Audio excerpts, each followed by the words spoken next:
So at the count of three, one, two, don't worry about the intro music. I will put it in the editing. Then take note of the advert. A break. There'll be just one break, so we don't waste too much time. So and remind me to put it also. Okay. So 1, 2, action. Hello, viewers, and welcome to Real Talk today on Schengen. Let's take it again. Let's take it again. Okay. 1, 2, action. Hello, viewers, and welcome to Real Talk today on Schengen Story Media. I am Vincent Ihesnolo, your host. Today, we would be looking at, as usual, the world headlines from around the world. And again, remember that I have my partner in progress. Let's take it. My wife is here listening to me. Let's go. Let's go. Let's do it. Oh yeah, you know it's okay. It's recorded, so no problem. Oh my goodness. Okay. Hi viewers, and welcome to Real Talk today on Schengen Story Media. I am Vincent Ihesnolo to lead you through.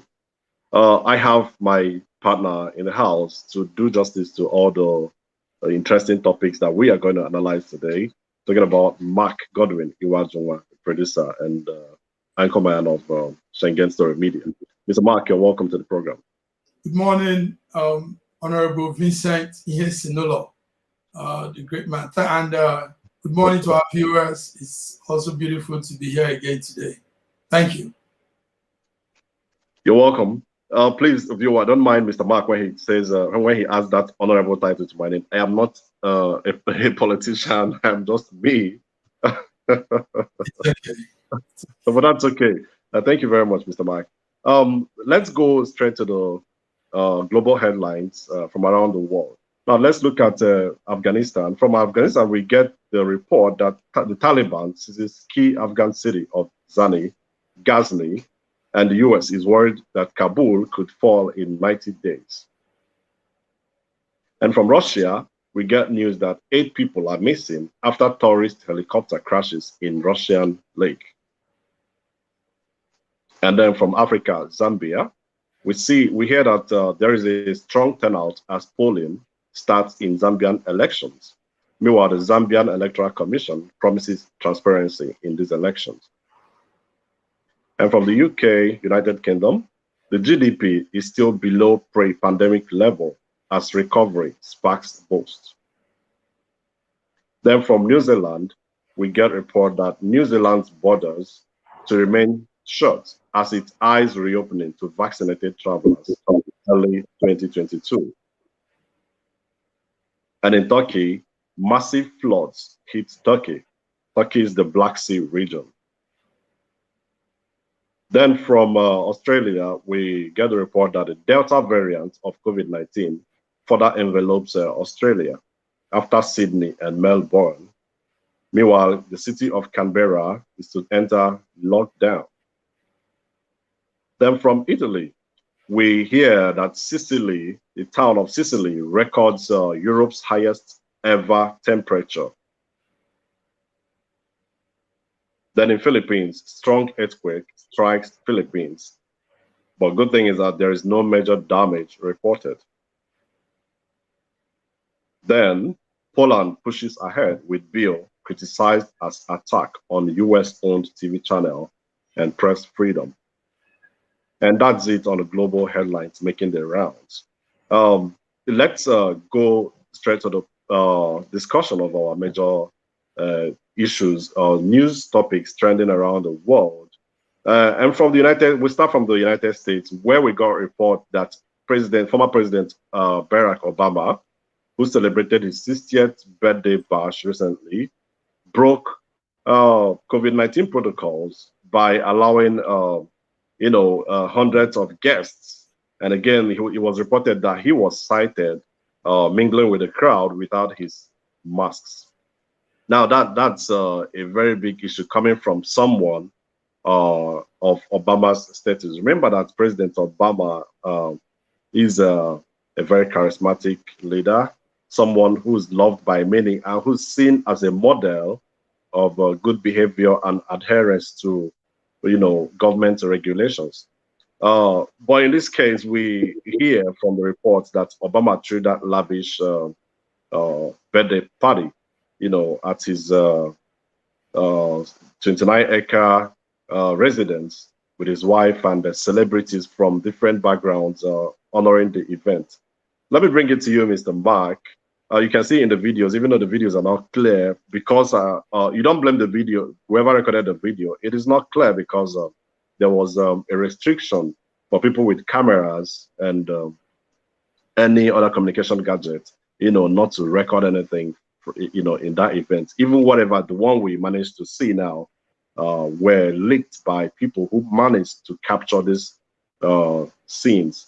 They said people smoked freely, smoked illegal substances freely at that event. That brings to question, what kind of person really is Obama? Is Obama the person we always believed he is, or is he a different kind of person, behind the cameras? Mr. Mark, what's your take on this? Thank you very much, my friend. Well, a 60th birthday is honorable, is a noble event in one's life. It's a remarkable age. Obama was celebrating his 60th birthday last Saturday in his home, his country home, Massachusetts. Now, that event was actually done in the backyard of a celebrity called Mata. Okay. Yes, and okay, Mata's vineyard. Yes, I remember. Yes, it carried a lot of guests, Obama's family members, Obama's friends, artists, celebrities, and all the rest. Jay-Z was there with the wife, Tom Hanks, George Clooney, so many of the big time artists we know. What we are saying now is the criticism coming from the Republicans. The Republicans are saying it was the event didn't match up with the COVID restriction we all know is being placed in so many events now. It was free for all, each celebration, and there were all manner of mixing up. There were no social distancing.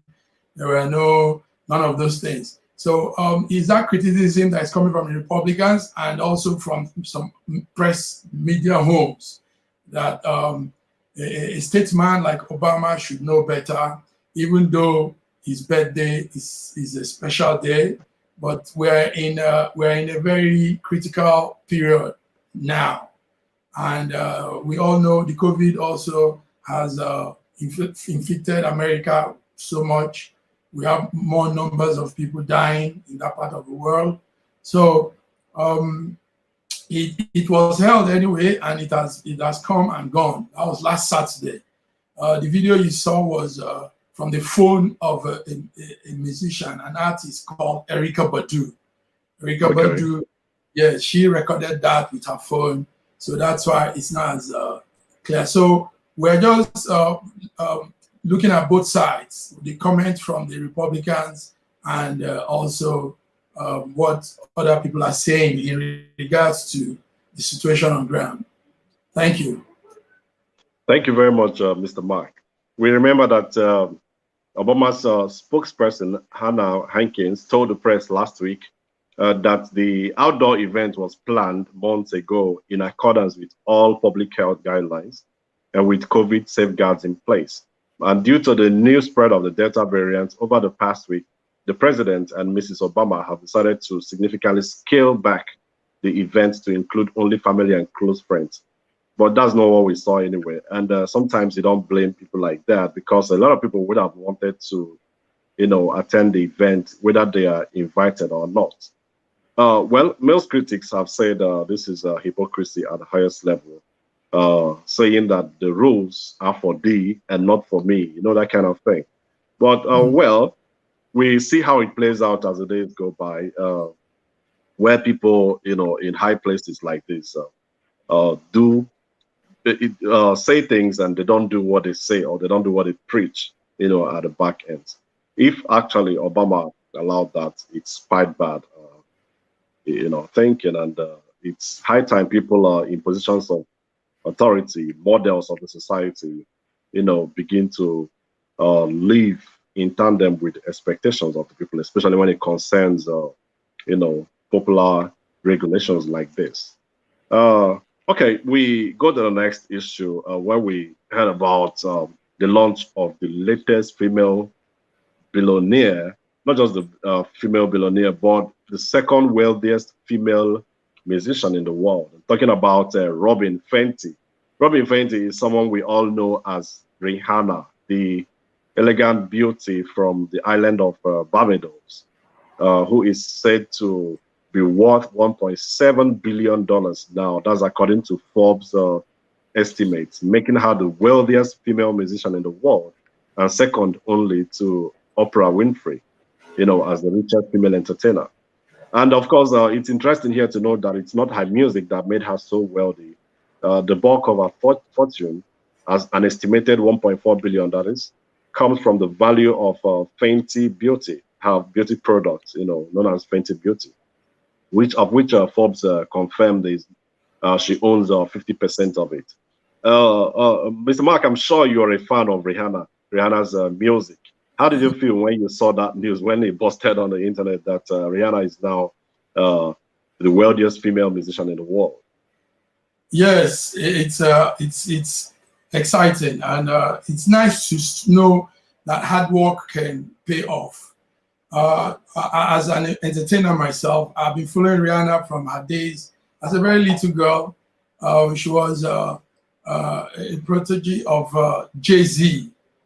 She came out with a song then, and those in earlier days, the songs. You remember her Under My Umbrella? Under My Umbrella, yeah, My Umbrella. So her songs really made Billboard charts and really smashed a lot of records and awards. And you see, the interesting thing now is she's business savvy. Her ability to go into not relying much on her voice, and also bringing out a business plan, and it has worked out well. She came up with these luxurious products for females of different colors, body cream, hair cream, and all that. And what she did was she collaborated with some big names on the ground before, Louis Vuitton, Gucci, and Christian Dior, those big names. So our product was sold alongside with those products, and she didn't come out in that ordinary space. She made it an elite kind of thing, luxurious. So Rihanna has done very well. 33-year-old girl, and she has shown to the world that with all provisions made, a Black lady can really progress with whatever she puts her mind to do. So exactly. Yes. Exactly. I remember, Rihanna has got millions of followers on social media. She actually, just like they said in that Forbes report, she didn't become a billionaire from her music. Yes. I remember she used to look up to, she saw Beyonce as one of her role models, if you remember. Yes. And now she has toppled Beyonce and become a billionaire before Beyonce. And she is said to have 101 million followers on Instagram. Yes. And 102.5 million on Twitter alone. That's Man, correct. That's a lot. And she saw the opportunity. She converted the opportunity, to a business opportunity and used it to make so much money for herself. Now, there's a new tweet to the whole story, Rihanna's story. We hear a group of people in Nigeria, that was the Igbos in Nigeria. I heard news circulating that Rihanna said her mom told her she's got Igbo roots. Have you been able to verify this, Mr. Mark? Rihanna's Igbo roots. That's a good one too. Well, you know, the Igbos are like that. Orientation, that business savvy mindset. Business is right, yeah. Yes, it's close to that. You know. Okay, the story actually is that Rihanna is from a country called Barbados. Oh, Barbados is an island in North America. It's a border town with Trinidad and Tobago. Now, Barbados, you know, the islands in that part of the world were all inhabited by slaves. Okay. Yes. So it is said that former slaves, that is former slaves. Yes, former slaves. Yes. Yeah. It is said that the slaves that were taken mainly to Barbados were of the Igbo origin in Nigeria, southeast Nigeria.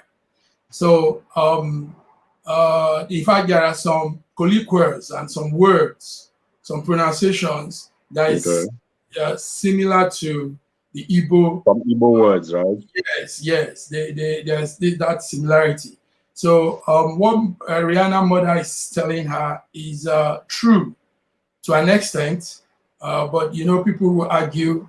Obviously, if you also see the color of the people of Barbados, you know, the Igbos have more of the fair brown, fair complexion people. Fair complexion. They are more like that, and the face, the facials of most of them resembles the Igbos of the southeast Nigeria. So, well, in that case, we should be reaching out to Rihanna for her to bring home some of the wealth, some of the billions. Maybe she should come and invest in Igbo land, you know, to bring home part of that. Yes. She should be encouraged. Well, one thing I know is many of these artists, many of these A-listers and stars from America have projects in Africa. But the thing is, they don't come much to Nigeria. I don't know why. They prefer to go to Kenya, Tanzania, Uganda, South Africa. They prefer to have their businesses there. I know, like Oprah has a school, one of the best female school in Namibia and South Africa also. And Rihanna obviously has a business also in that part of the world.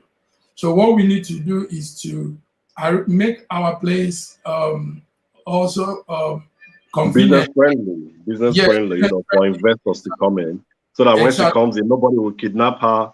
They will not use taxation to drive her away. You know, sometimes you see Omwales come out to make demands on a company actually that's supposed to provide employment for people. That's not right. We need to look into those things back home. And it's a leadership question. That's it on Rihanna. Let's go say hi to, remember the last time we came here, we brought you a story about the issue, the thing that happened in Indonesia, where some immigration officers of the Indonesian government manhandled a Nigerian diplomat. We saw that video. Today we have updates on that issue, and just like we expected, the Nigerian government has responded to it and currently has called back the diplomats in Indonesia, called them back home to Nigeria. They've also summoned the Indonesian ambassador in Nigeria. Of course, most of the reports there is in the address made by the Minister of Foreign Affairs, Nigeria's Minister of Foreign Affairs, Mr. Jeffrey Onyama. Could we pull up that video clip on the screen to hear directly from the minister, where he addressed the press, and he even shed more light on what transpired in Indonesia. According to him, okay, that's Jeffrey Onyama there. Yes. Okay. Can we give it some audio? Yes. Oh, well, Jeffrey Onyama there actually shed more light on what happened. According to him, he said the man. And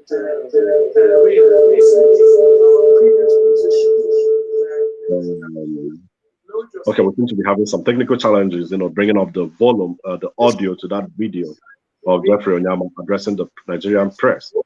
But from what I was able to glean from when I watched that video, he explained that the man who was rough-handled by those immigration officers was a new person who didn't know, who wasn't familiar with the raiding practice of the immigration officers of Indonesia.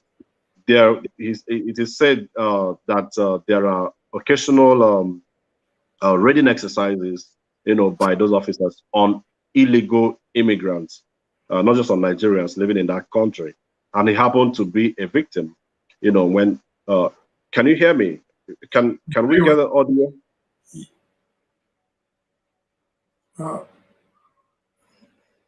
Okay, so the man was said not to have anything to identify himself at the moment, but that he agreed to follow those officers to their office for proper verification of his identity, since he didn't have any identity material on him.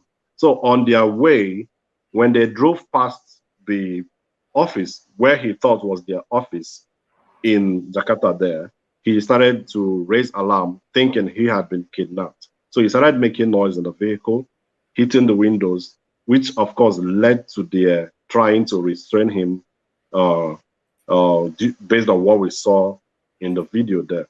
Now, it is also fair enough that the officers, immigration officers, recorded the event, because without their having recorded it, we would not have known what happened.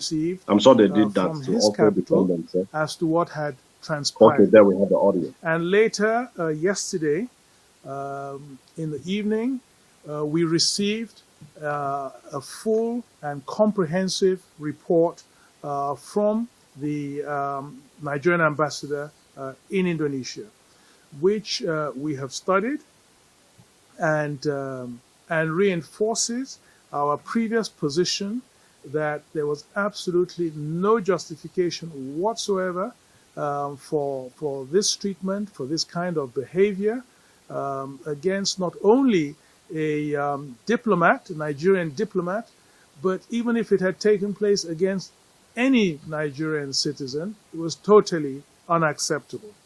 And so what we have decided to do is to recall for consultations immediately our Nigerian ambassador in Jakarta, in Indonesia, and we will have full consultations at the highest level and decide what next steps to take, including a review, of course, of our relations with Indonesia.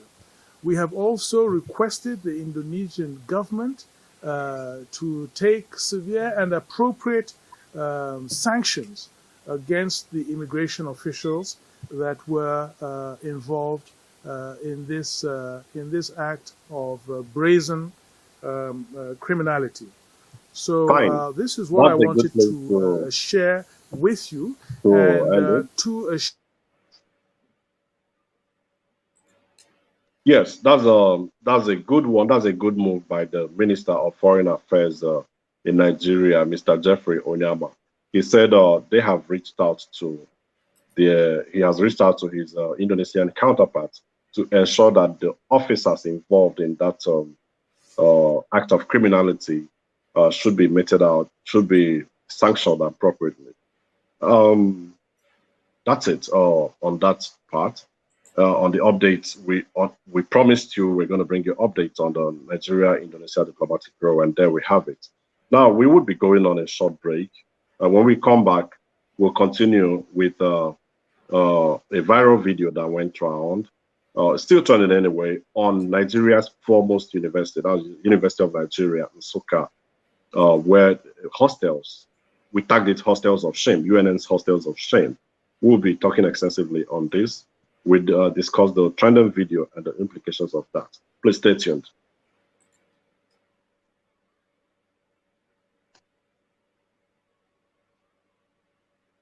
Hello, Mr. Mark, are you there? Yes. Okay. Okay. Come in now. Come in now. Remind me of this part. Remind me of this part so that we don't. Yes, come in now. Okay, hello viewer, you're welcome back to Real Talk on Schengen Story Media. I am Vincent Ihesnola, and with me in the studio doing justice to the issues we have to discuss here is Mr. Mark Godwin Iwajunwa, producer and director of Schengen Story Media. Mr. Mark. Thank you very much. It's a beautiful thing to have such updates going on in Europe. We don't normally have news like this. So you're doing a great job giving us the Nigerian news and also taking the European international news back to Nigeria. So we hope the viewers can really get it and enjoy nooking up all time to your program, Real Talk. Thank you. Thank you very much. Yeah, back to what we talked about. It's actually a sobering. The video had a sobering effect on me. Anytime I've been viewing that video, that trending video on University of Nigeria, Nsukka. University of Nigeria, Nsukka happens to be the foremost university. Let me give a brief history of that university for people to understand why it is very important that that thing, whatever is happening at the moment in that university, has to be corrected. This university was established by a law to establish that university in the eastern region of Nigeria was passed in 1955. And then the premier of the then eastern region, Dr. Nnamdi Azikiwe, actually made efforts. He took great steps to make sure that that university was, created. He got the United States of America and the United Kingdom involved in the planning of the physical and educational aspects of that university. And under the joint auspices of the Inter-University Council for Higher Education and Overseas and the International Cooperation Administration, now known as the United States Agency for International Development, USAID, the team surveyed the site at Nsukka and extensively investigated a great variety of factors pertinent to the establishment of a new university. The results of their efforts were contained in a white paper issued by the Eastern Nigeria government on 30th of November 1958. They had recommended that the development of the University of Nigeria, based upon the concept of service to problems and needs of Nigeria, is a desirable project and one that should receive support from any source which could help to make it a sound endeavor. Now, this university at the end came to fruition and became Nigeria's foremost university. Of course, some notable graduates of this university include former governor of Nigeria Central Bank, Professor Charles Chukwuma Soludo. In fact, his deputy also, Tunde Lemo. Of course, you know about Dora Akunyele, the late former Director General of NAFDAC, the Drug Control Agency in Nigeria. You know about the legal luminary, Olisa Abakoba, Senior Advocate of Nigeria. Because you know Professor Patu Tomi, you know late Tony Momo, you know former Governor Peter Obi, you know Obiageli Ezekwesili, Sullivan Chime. In the entertainment, you know Yukari Anonobi, you know former wife of late Biafran leader Bianca Odumegwu Ojukwu, you know Zach Oji, Chris Okotie, so many of them products of that great university. And today we're seeing this video. If you had seen this video, maybe if this video was shot during the daytime, I'm not sure you would be able to eat after seeing the gory sight. The residents where students of that university are made to leave after paying accommodation fees. No, this is not a zoo. This is not a zoo. This is not a dump site. This is a residence of students of that great university. This is where they stay. This is where they eat. This is where they sleep. This is where they cook.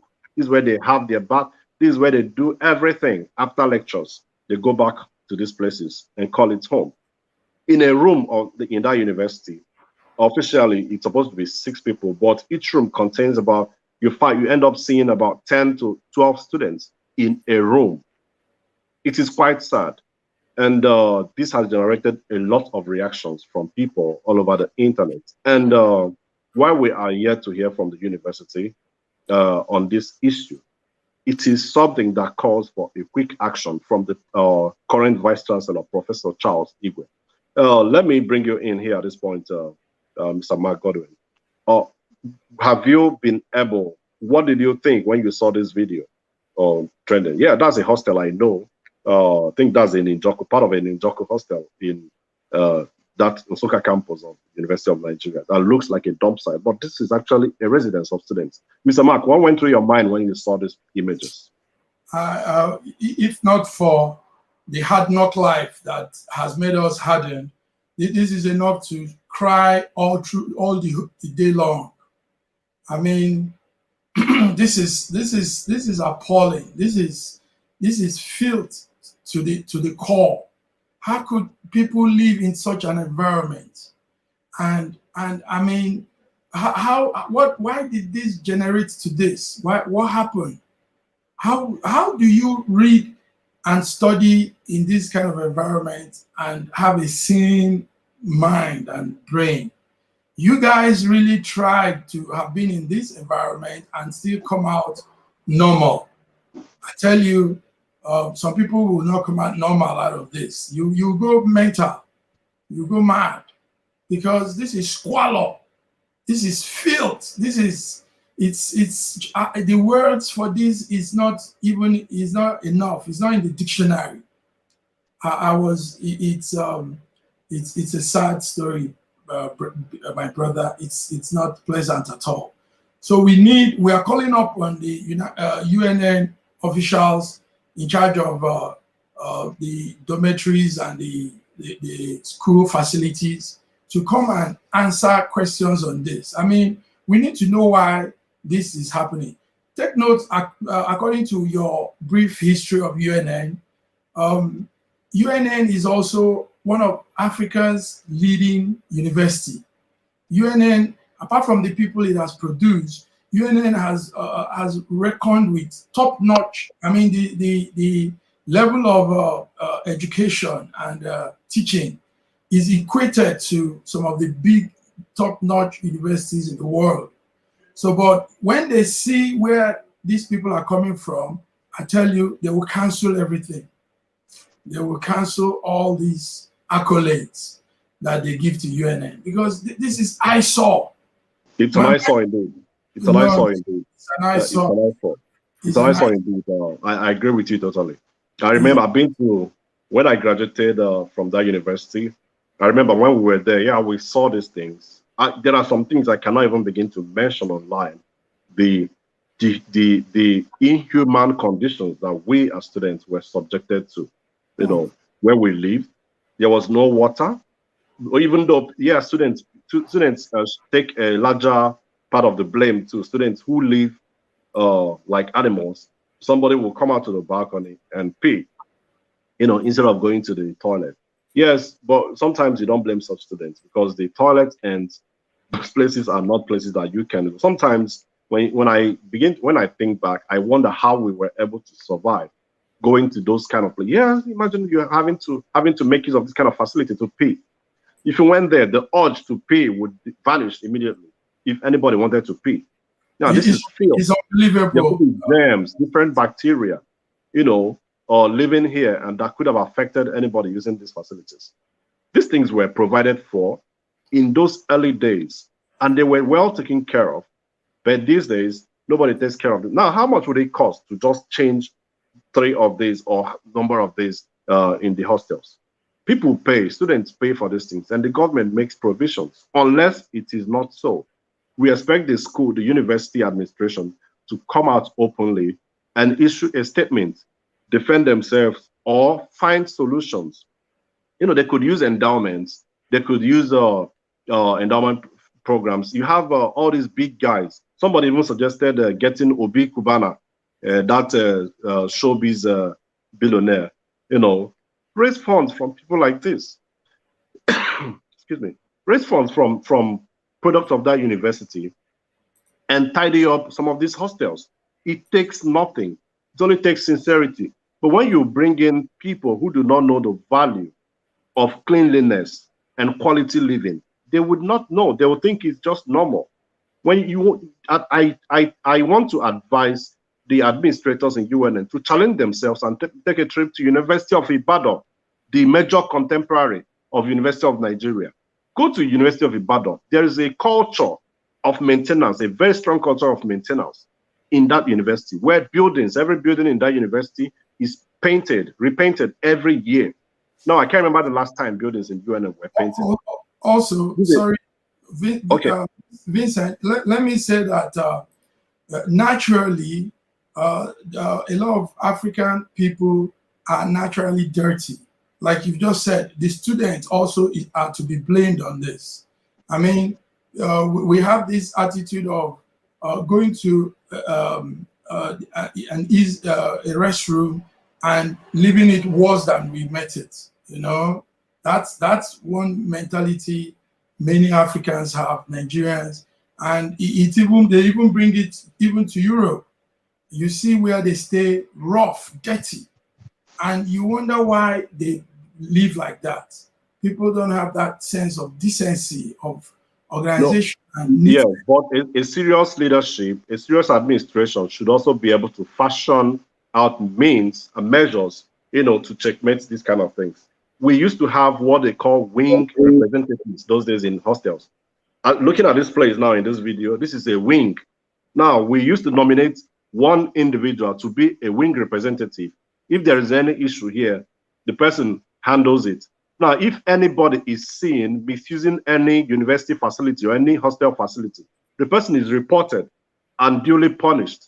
For instance, you could make people sign undertakings before getting hostel accommodations that if you damage anything or if you are found in misusing any of the hostel facilities, you get expelled.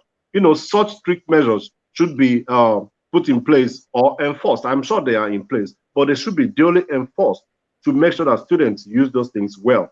And then on the part of the school, whatever they have to do, however they have to maintain these facilities, they should make sure that these things are maintained. And I also call on the alumni associations to come in this case. They should set out monitoring teams, monitoring groups to make sure that whatever fund, devoted or donated for these causes should be monitored and followed to the roots to make sure that they are judiciously used to carry out the jobs they were devoted for, and not, end up in an individual's the pockets of individuals, which is actually what we know has been happening all these years. In this case, I expect the university to come out, issue a statement, and not just issuing a statement, but do something about these structures we see. I am telling you, Mark, if these structures were not strongly built, maybe by good standards in those early 60s, by now they all would have collapsed. Because I remember some of these buildings, if you went to that in Njoko, there are places where you see buildings, the floors have parted. Buildings are disintegrated. The walls of those buildings are cracked and separated. And yes, students are staying there. Now, you don't want to talk about a particular, an abandoned section of that campus called Zix Flats, donated a block of buildings, hostel buildings, donated by the late president of Nigeria, Nnamdi Azikiwe. It's very close to where he stays in Osuka there. That one is a no-go area. I think it's gotten so bad that students were asked to leave, vacate the building, for their safety. And nothing has happened. Now, how much does it take to even erect a building? And these are just mini duplex, mini one-story buildings or two-story buildings. How much does it take to equip those things, make them habitable, put them in good order? It's appalling. It's not something anybody will be proud of. And coming out to say that you came out from this kind of university, I wonder how they look at products of these universities. Incidentally, they do well when they come out from these scholars. They go to better environments and excel. Telling you that, well, in Nigeria, the hard life actually helps strengthen the people in there. But then it's not a justification to leave it in these conditions. So please, this university administration should do something about this. If they have challenges, they should let the world know. Then these graduates of this university would come together. There are so many alumni associations. They could come together and come to the aid of the university. It's very important. It's saddening, and no product of that university will be proud to identify with this university if we keep seeing these kind of images in the social media. Okay, so on that note, we go to the next news item for discussion, and that's the fake drinks, alcoholic drinks, beverages production factory busted in Anambra State of Nigeria. recently we got news from NAFDAC, the National Agency for Food and Drug Administration Control in Nigeria. All the time we get to read news about the Boston individuals or factories where substandard and fake products are manufactured.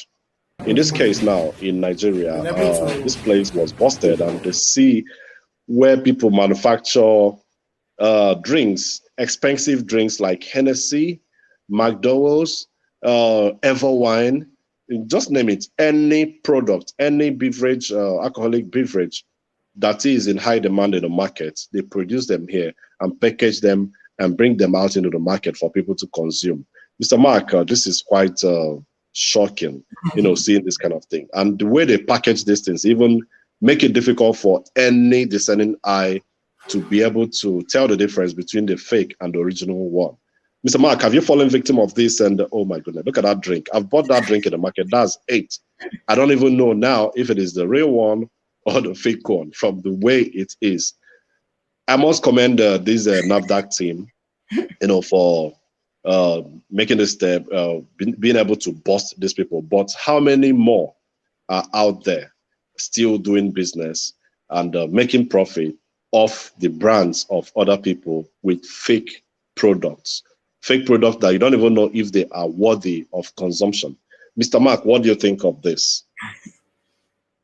My good friend, Vincent, this is... I'm sorry, you're not audible, Mr. Mark. Can you hear me? Yeah, yes, I can hear you. Your voice is not audible. I can hear you very well. Okay, let me... but I can hear you. Can you hear me? It's okay. What we're seeing is something that is that we're used to. Nigeria has a lot of these fake brewing companies, fake products companies, a lot of them all around. This one has been caught. They were producing some high-level alcohol, Hennessy, VOSP drink, vodka, and everything is done in a fake way. So what they do mainly is to get the bottle. They look for the bottle. The bottle is that where they can brand it and make it look like the real thing. So, but what you're drinking inside is just the same kai, like we call it, akmeteshi or sapele water. There are those names we used to call them. So that's it. We are used to this, but we need to do more than this. We can't be doing all these illegal products. One thing is, obviously, the people that do this means they are intelligent enough to do what they are doing. They're intelligent enough to come up with something. So what they need to do is put out their own product. They don't actually need to put somebody else's brand into their product. They can still call it their name and still make their sales. Must it be done in that way? They can open up their factory, get their brand registered, get all necessary registration papers, and put up sell their products. Yes, that's it, Vincent.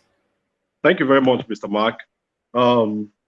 It's quite disheartening. And one thing I also expect the government to do is, beyond prosecuting these people who go to fake these products, it's actually a big deal. It takes a lot of creativity to be able to do these things. Do you agree with me?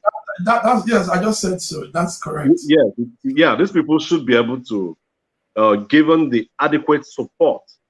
These are the so-called SMEs, small and medium scale enterprises.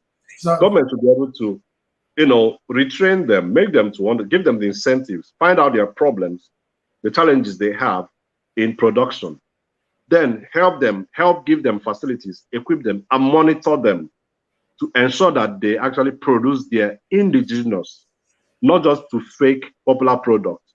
if you produce your own indigenous product and push them out in the market, it will chase away the foreign ones, the imported ones, or it will compete favorably with the popular ones in the market. I do not understand why they have to fake. Now, you know, the volume of effort put in by makers of Hennessy, all these popular brands like McDowell's and others like that. And then you have to fake it. Now, when somebody consumes it, you say, oh no, this doesn't taste like Hennessy, or Hennessy is no longer what I thought it was. And then that will be it. I experienced this firsthand in Aba. If you go to a popular market, Cemetery Market or Ezeku Market in Aba, there are so many. In fact, majority of the products in the market there are fake products, products of produced by some of these fakers.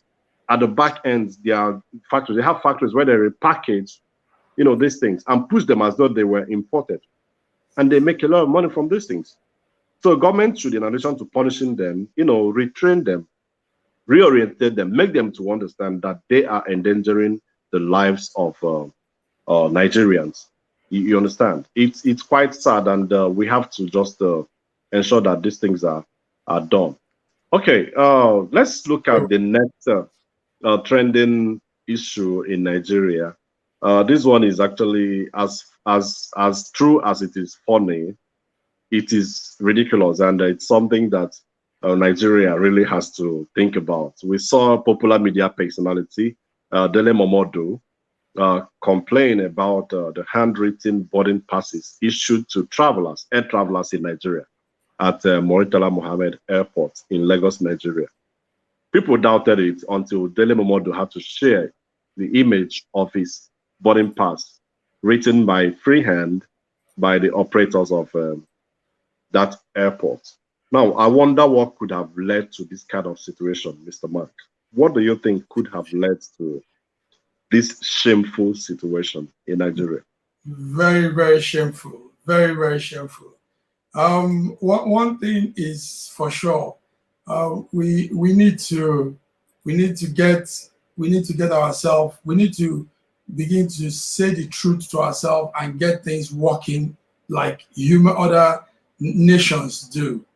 The airport is one very important place of every country, because that's the entry point of people into a country. That's exactly. That's the borderline. So whatever happens there is taken as the first impression for anybody. Whatever happens at the airport for a person coming to a country for the first time, or even a citizen of that country, it's taken as the first impression. So we have a situation where our airports and our entry points all don't give good impression of who we are. That's where people know that we are a bunch of funny, very strange set of people. I mean, how do you travel or come into the airport and you're giving boarding pass, and boarding pass is written with pencil and paper? And this is where other countries use digital pass, where you could just flash the barcode, the QR code on the screen on a monitor, and you pass. Here we are still writing in longhand boarding passes. Isn't that funny? and interestingly, there is font for all this. It's a machine that you slot in, and it types it gives you all that inscription Exactly. of the person, the date, the departure, the time, your plane flight, your number, your this and all that. So that machine is probably not working well because maybe it has been overrun. Where such machines, you have many of it, probably it's just one or two that is working, because the fund, the finances to purchase more has been swallowed up by some crocodiles. So, and snakes, right? Snakes. So they will manage to buy one very rickety something, arrange, and that thing will pack up as soon as you use it. So these are it's laughable, but it's high time we stop this. It's high time Nigeria can do better than what we're doing. We can. I agree with you. Nigeria can do a lot better, and I think they should start by cleansing, if possible. If I know that the major problem Nigeria has is one, leadership, two, corruption at different places, and it's actually a long way off, because before we know it, Nigeria would sink just in one day if this continues, and I'm sure it will continue. You know the problem there, when they are making appointments, they do not consider them. They don't make appointments based on merit. If you had appointed someone who is well versed in airport management or even administration, not just airport management, you could appoint someone who's good at administration, someone with integrity, and then the person would be trained on how to manage an airport. If the person gets trained and begins to implement what he learned with integrity, I'm sure you would never see this kind of thing. Or someone who thinks forward. We were talking about the other day, our politicians shooting down a bill that proposed to, digitize election management in Nigeria. And they shut it down just to continue their rigging practices. But they didn't know that it was actually in their interest if we use electronic collation or result election management. It will help in different ways.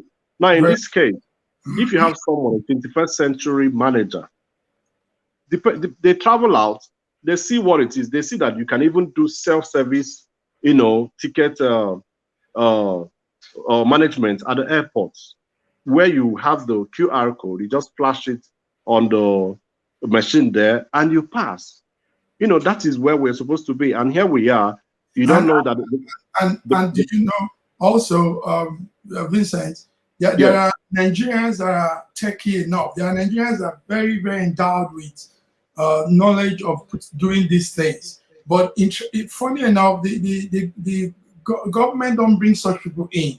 It's always somebody that doesn't understand how things work that will be heading that sector.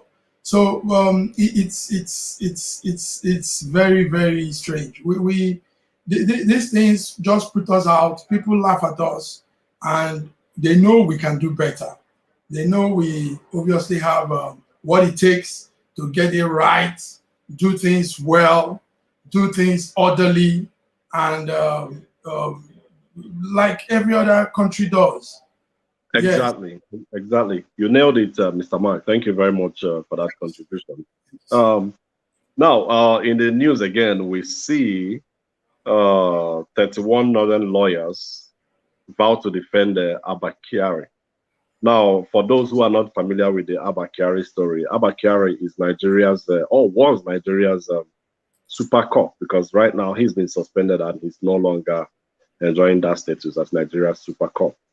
He was indicted by a 69-page damning report from the Federal Bureau of Investigations from the United States of America.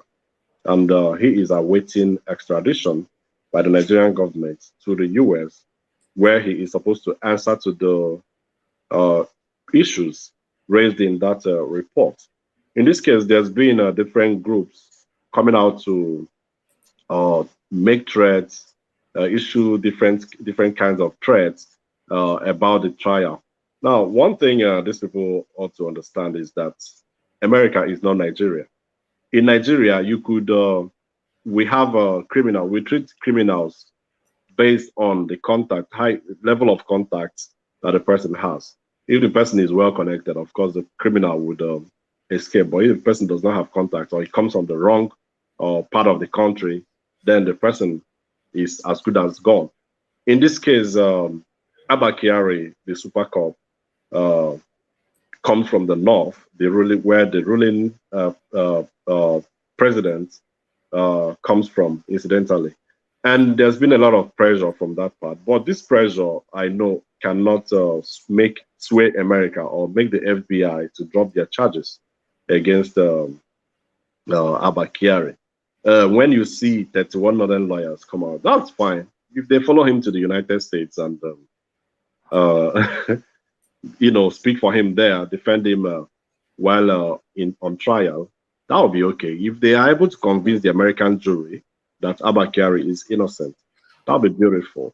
Or what do you think, Mr. Mark? Do you think that these kind of agitations, these kind of threats from the northern, different northern groups would be able to free Abba Kyari from Americans' nets? Never.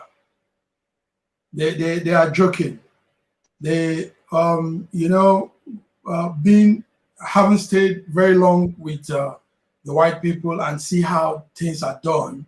Sometimes we laugh at our people and the way they do things.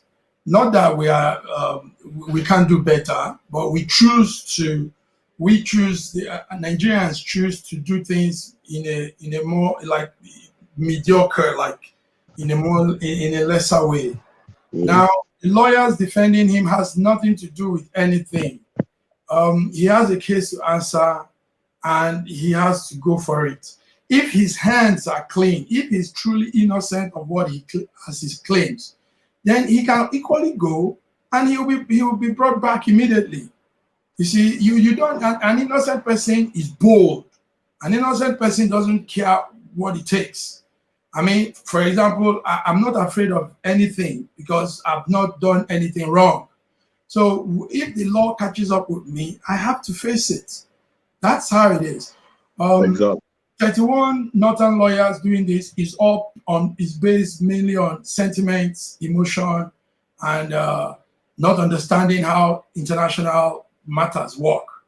Like we said some other time, we said this, Vincent, that the Western security system, the Western security agencies like the CIA, the FBI, these organizations are very good at what they do. Yes, they could have one or two errors sometime, but when it comes to issues like this, because it's a human, they are looking into a human affair, and they know that every human being has his human rights.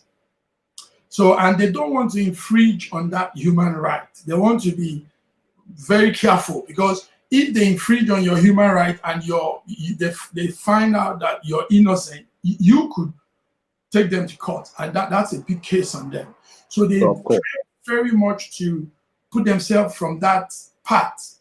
They try very much to be accurate and bring real concrete evidence against whoever it is they are going after. So they have called for the man. Now, if he's innocent, he doesn't need lawyers to defend him. If he's innocent, he goes there and proves his innocence. Simple. Thank you very much. Yes, sir. Okay. You have more to say?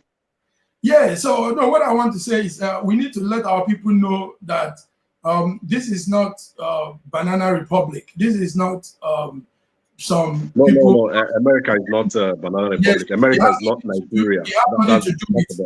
Yes, it has nothing to do with animosity. It has nothing to do with sentiments or emotion. It's not personal. He was involved. He got involved, and they saw his involvement in the course of their investigation, and they saw it. I see another angle to it is the hypocrisy, the smelling hypocrisy from that part of Nigeria. Here, let me quote them. I quote, they said, "We would raise questions involving the possibility of breaches to Kyari's fundamental rights entrenched in Articles 6 and 7 of the African Charter on Human and People's Rights, which essentially state that every individual shall have the right to liberty and to the security of his person, and every individual shall have the right to have his cause heard. This comprises the right to an appeal to competent national organs against acts of violating his fundamental rights as recognized and guaranteed by conventions, laws, regulations, and customs in force, etc." Now, these are things they are quoting in the case of Abba Kyari, who was indicted by a no less an organization than FBI of the United States. But this same Nigeria had to go all the way to Kenya to abduct Nnamdi Kanu, the leader of IPOB, who has been living in Britain and other places, and where he's not been found or indicted as a terrorist. And they've been holding this guy down, denying him every access to at least his human rights as enshrined by the laws in Nigeria and other places. And here they are talking about granting the same rights to Abba Kyari simply because Kyari is from the right side of the country and Kano and Igboho are not from the right side of the country. This is the hypocrisy that we see in Nigeria every day. And the earlier we begin to learn from these things, the better for us. Mr. Mark, did you see that? Did you smell that hypocrisy? Yeah, you just said it. We don't need to elaborate on that. There is obviously a one-sided decision, a one-sided action, and all I will say is let the man go out and defend himself if he's innocent. If he is innocent, thank you very much. There's no point hiding and doing all this. What does the lawyer? Those lawyers have nothing to do with the CIA. The CIA Exactly. own lawyers. They're not some cranky northern lawyers that don't know what law really is. So Beautiful. yes. Beautiful. Let's go to the next and the last item here on our list for discussion, and that's the news. Every day people are dying in Nigeria, and in this case, there's news of the the death of a son of Nigeria's late legal luminary and Fieri activist, Gani Fawemi. In this case, it is Mohammed Fawemi, who has been reported dead at age 52. This young man was the heir to Gani Fawemi Chambers and Gani Fawemi Libraries, every business held by Gani, the late Gani Fawemi. The man who died at 52 had been in charge of all those, and he's been reported dead at 52. We are using this opportunity to send out our condolences to the family of the late Fawemi, who lost their son and the head of the family, who's been in charge. May his soul rest in perfect peace. Mr. Mark, did you get that news? What do you have to say about Mohammed Fawemi? Yes. We send our condolences to the family. Gani Fawemi was an icon, a human rights lawyer, and a lot of us young people looked up to him in these days of activities. And he was just out there helping, advocating for the helpless people, pointing out errors in governance. And so he became our hero. So hearing that his first son has also passed on is where we send our condolence. God knows best. We wish the family the heart to take this and continue with their lives also. Thank you very much. Thank you, Mr. Mark. And on the sports, the Olympics have come and gone, and we see that different countries, went home. Some happy, some went home happy, some went home, well, disappointed. Some took away a lot of medals, and some. There's no encouragement from anybody. We have really tried on our own to push ourselves up to these limits we are, and there's no kind of like no assistance from anybody, not even for the federation. Like last one we heard from, someone was telling us that they gave us a favor to travel down here. They gave us a favor to travel down here. Like we are here to play. We are just here to play. They gave us a favor just for us to come here and just run, and there is a favor they have given to us to travel out. So you kind of like, you hear that you can even just give up in athletics. You can just give up and go and get something else to do. Something else to do. And we are not being catered for since we have been here. I've been in camp since last year, September. Up to this moment, I've not been given anyone there. And up to now, I've not still been paid anything. And there's no even hope of paying anything. There's no hope of really getting anything. When we talk, they'll say we don't need money, that we are juniors, that we don't need the money. Meanwhile, we have people, most of us here, we are the ones cutting for ourselves. We are the ones seeing ourselves through school. So how are we going to do this? This is what we do. This is what we do, and I believe since we do this, we give all our effort, all our time, I believe when it comes to, in terms of financially, we don't really have to have problem with that. We don't really have to have any problem with that. So I believe, to me, I don't care what anybody can say. That's the best motivation I believe we can get right now. That's the best motivation. Well, that's the sad tale from the Nigerian end. It seems there's no end to the tales of woes from the Olympics, especially when it concerns Nigeria. We see the video we saw there. Those are Nigerian youths, some of the athletes that represented Nigeria at the Olympics, you know, telling their tale of woes, how they did not get any support from Nigeria, their country that they sacrificed for. There's not been any payment, they weren't taken care of. And it actually joins, adds to what we saw, the video we saw of that athlete, Ekwedik, is it Chuks? The shot put guy who was washing his dishes. And again, here, these guys are confirming what people have always said about our sports management teams, how they were not paid, how they're not taken care of, how they were left and abandoned. And even someone had the temerity to tell these young men that they should consider themselves lucky for going to Japan. After going to Japan, then what next? You know, that is callous. And you see what I'm talking about the kind of people we appoint to represent us at different organizations. When you make those appointments, not of merit, but out of mediocrity, this is what you get. People who do not have patriotic intentions. They speak based on what they can get.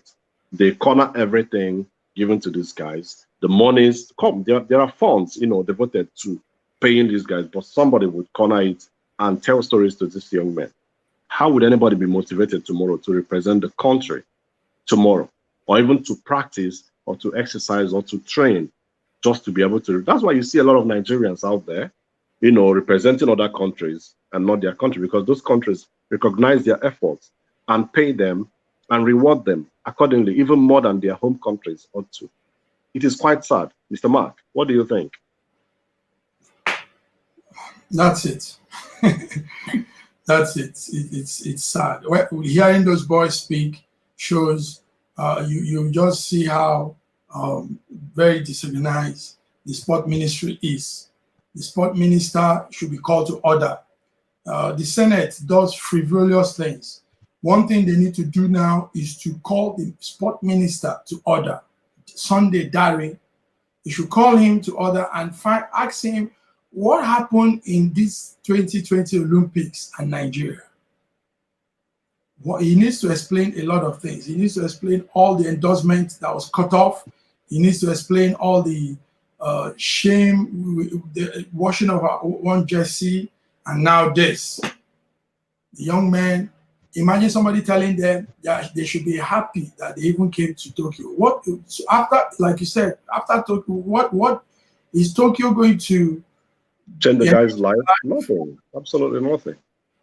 Nothing. And when these guys begin to perform well, when they strive and begin to do well, maybe elsewhere, Nigeria would also come to take glory, take credit for this personal effort, for things they did not contribute to.